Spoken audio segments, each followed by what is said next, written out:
C'est l'heure de votre chronique Ebola. Les enfants en parlent. Une chronique de l'INPC Sud Kivu à travers Watoto News avec l'appui financier de la coopération suisse. Ebola, On en parle, on s'informe et on se protège.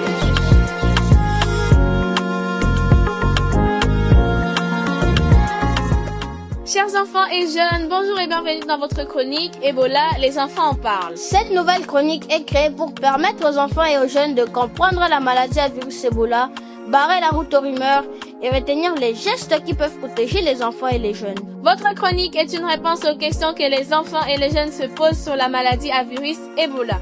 À la présentation, je m'appelle Lorraine Kinja, reporter junior chez Watoto News. Et moi-même, Prosper Wenger, reporter junior chez Watoto News. Dans cette chronique, nous allons tenter de comprendre c'est quoi Ebola. Parce qu'à l'école, à la maison, dans le quartier et sur les réseaux sociaux, nous entendons beaucoup de choses sur Ebola. Certaines informations sont vraies D'autres sont mal comprises et certaines sont complètement fausses. Ces fausses informations peuvent provoquer la peur, la confusion et parfois même le rejet de certaines personnes. Alors, dans chaque numéro de votre chronique, nous allons choisir une question précise sur Ebola, effectuer des recherches et interroger pour vous des spécialistes de la santé. Nous ne sommes pas médecins, il faut le souligner.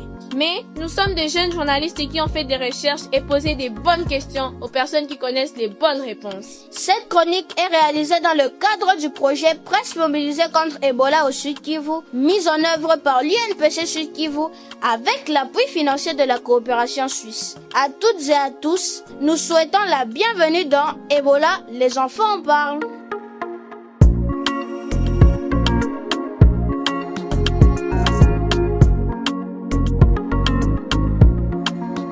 Très chers enfants et ados, parents et jeunes, pour ce premier numéro de notre chronique, nous nous sommes posé la question, Ebola, c'est quoi exactement? Quand on prononce le mot Ebola, beaucoup de personnes pensent immédiatement à une maladie très dangereuse.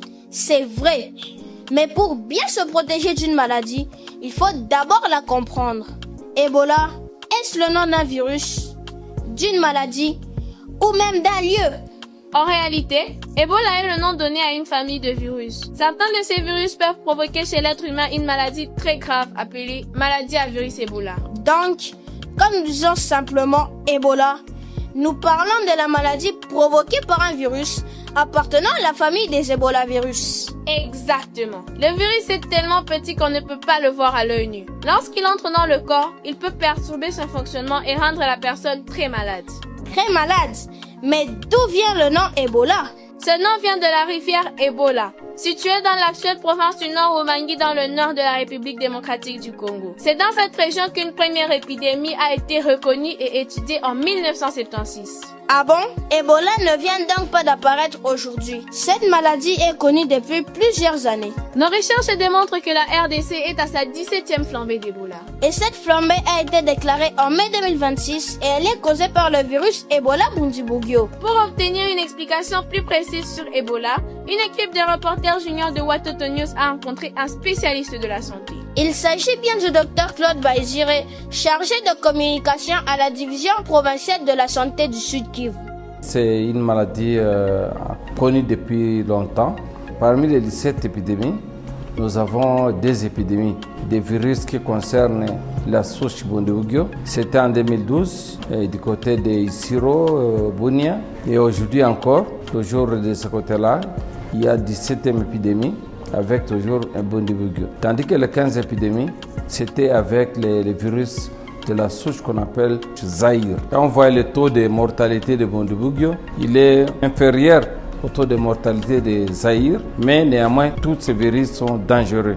Merci docteur. Si nous avons bien compris, Ebola est donc une maladie provoquée par un virus. Ce n'est ni un mauvais sort, ni une punition. Et ce n'est pas non plus une maladie inventée pour effrayer la population. C'est une maladie réelle qui peut être identifiée grâce à des examens réalisés par les services de santé. Pourquoi dit-on qu'elle est grave?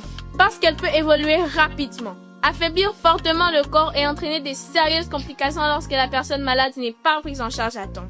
Mais grave ne veut pas dire que toutes les personnes malades vont forcément mourir. Non, des personnes atteintes d'Ebola peuvent guérir. Une prise en charge rapide et de soins appropriés augmente les chances de survie. Comment peut-on savoir qu'une personne est peut-être malade? Les premiers signes apparaissent soudainement. Fièvre, grande fatigue, douleurs musculaires, maux de tête ou mal de gorge. Plus tard, certaines personnes peuvent aussi avoir des vomissements, de la diarrhée, des douleurs au ventre et d'autres complications. Mais il faut faire très attention. Ces signes peuvent également être provoqués par le paludisme, la fièvre typhoïde et d'autres maladies. Donc, on ne peut pas regarder une personne qui a de la fièvre et annoncer directement « elle a Ebola ». Absolument pas. Un rapporteur de Watoto News a posé la question au spécialiste de la santé, le docteur Claude Baizire. Sa réponse est très claire quant à cela. Lorsque vous avez seulement le maux de tête, on ne dit pas que c'est Ebola. Lorsque vous avez la fièvre, on ne dit pas que c'est Ebola. Vous pouvez aller jusqu'à faire des saignements. Mais le conseil, allez d'abord à l'hôpital. Parce que personne, même un spécialiste, qui vous dira que non, ça c'est un cas d'Ebola. Non, il n'y a que le résultat des examens de laboratoire qui peut déterminer que vous avez Ebola ou pas.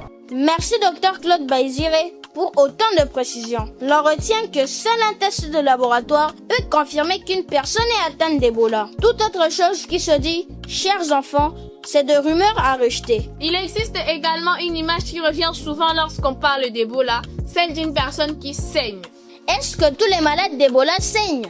Non. Les saignements peuvent survenir dans certains cas, mais ils ne sont ni présents chez toutes les personnes, ni les premiers signes. Il ne faut donc pas attendre de voir du sang avant de prendre au sérieux une personne qui présente des signes inquiétants.